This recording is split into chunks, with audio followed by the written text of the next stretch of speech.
რა უნდა გააკეთოს საიტის პატრონი. თუ გაინტერესებთ რა უნდა გააკეთოს საიტის პატრონი, უყურეთ ამ ვიდეოს ბოლომდე აუცილებლად.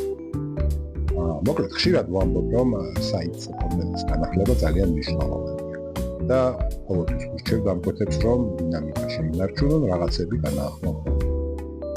მაგრამ ხდება ისე, რომ არ გვაქვს არაფერი არ ხდება ჩვენს კომპანიაში ასე ვთქვათ.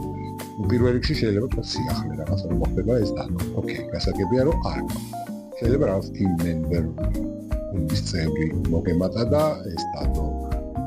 რაღაც თქვა ახალი პროექტი დაასრულე და პორტფოლიოში დაამაგრებინე, როდესაც პროდუქტია ამ შემთხვევაში კიდევ უფრო ვთქვათ, იმიტომ რომ პროდუქციას მუდმივად თქვა იღებ ახალს.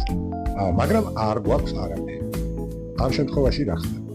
ამ შემთხვევაში ძალიან კარგი გამოსავალი არის თემატური ბლოკები. არ არის აუცილებელი ამ ბლოკში თქვენი კომპანიის შესახები იყოს ან თქვენი კომპანიის რეკლამა იყოს.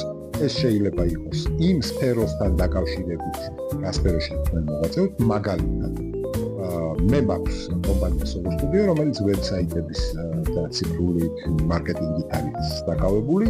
შესაბამისად, ჩემ საიტზე ბლოგები იწერება ტექნოლოგიური სიახლეების შესახებ, იმიტომ რომ მეც არ მაქვს ყოველკვირას სიახლეების შესაბამისად თემატური ბლოგები მიმოხილული. ამას რა თქმა უნდა დიდი მნიშვნელობა აქვს, ასევე დიდი მნიშვნელობა აქვს ამ ბლოგების ხარისხს. თავარია იყოს ორიგინალური, არა ხელოვნური ინტელექტით დაწერილი და არა საიდანაც ნათარგმნი ან მოპარული. ამას Google ძალიან კარგად მოხდება.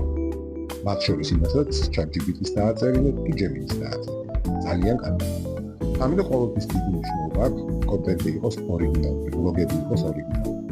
როგორ უნდა განთავსდეს, რა დამუშავება ჭირდება, ფოტო, მეტატეგი, აღწერა და ასე შემდეგ. ამის შესახებ შეგვიძლია უფრო მეტი გაიგოთ ჩვენ საიტზე solostudio.gr. ასევე დაგვაფოლოვეთ ჩვენს სოციალურ ქსელებზე, ჩვენს სოციალურ არხებზე და მუდმივად იქნებით ინფორმირებული ვებ სიახლეების შესახებ. მადლობა.